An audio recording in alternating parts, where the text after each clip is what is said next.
first, let me start with congratulations. Thank you. I definitely want to know, what is the secret for flying a dragon, making a movie when you're flying a dragon? The secret is trusting your safety belt. That is the first thing. And now you too can fly a dragon. There's also caution warnings. You know what? You got to trust the team you're working with. And, you know, they did have this mechanism for the first time. And it really worked out for the best because you needed a dragon to defeat this Shazam ultimately. And unfortunately, your sisters don't come along for the ride. Sorry. Fell in love. So Kalypso has to call on Layden to help her out because she is raging at that point. It's true. She's pissed. You're pretty pissed at that point. I definitely want to know, though, before you started filming, did you watch any Game of Thrones just to see the way they did it? Or are you sort of like, we're doing our own thing? You know what? I could never compete with the Game of Thrones. So I didn't. That's what they call it was you, the god. Yeah, he calls me Khaleesi at one point. The goddesses are just different. We're from a different world. We're not zeitgeisty enough to know about the Game of Thrones. But I'm a big fan of the show and House of Dragons. And obviously that team is fantastic. But I mean, those are very different. My dragon is made out of wood. So very different. Not scales.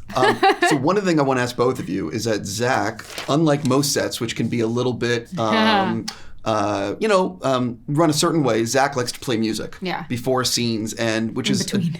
Yeah, every day. Always. Yeah. Right. So I'm curious, what was it like with Zach, and also because it's really a different energy when you're playing music like that on set. Yeah. And I'm just curious if there were any sing-alongs or what all. Tons of so many. sing-alongs. Yeah. There's a lot of dance-a-thons. Yeah, we danced a lot on that set. There's a lot of alongs It was and a-thons. also to keep us awake and happy and active. It was happy. Yeah. It was like everyone.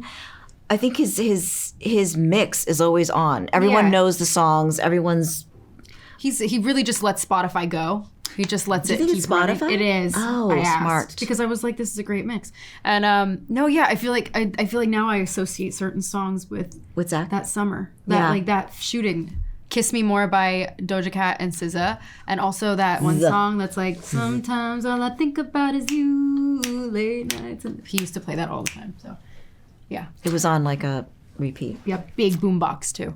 One of the things I think David does so well is he's able to manage the humor with like the darkness. Like it's violent at times, but it's also like a family movie. Yes. It's a very unique tone. Can you sort of talk about that aspect of the film and how David, it's like he's very unique with this. Yeah. David has an incredible sense of humor. Yeah. And he doesn't always show it outwardly, but in his work you can see that. Yeah. And he's got such an imagination, and he does a lot of like horror. Yeah. So I think the combination makes a great mix. And Shazam, you don't want to just keep it just for this one, group of people. And he sort of opened it up in the sequel to make it, I guess, for a broader audience. I mean, that's Henry Gayden as well. But also, he can see that. He knows what he wants when he's directing.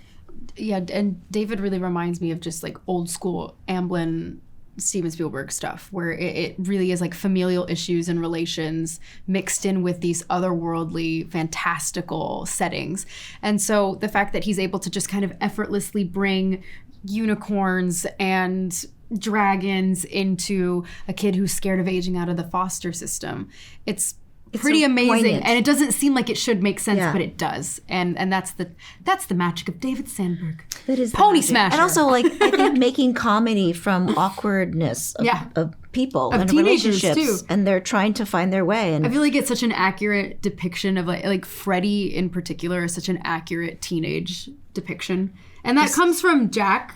And the awkwardness he's able to bring to it. But it really is, it's written so well. And I think it's something that everybody loves, everybody can relate to. There's something for everybody in our movies. I agree. On that note, I got to go. I'm just going to say good luck with the rest of your speed dating. Thank you. Thanks, Steve.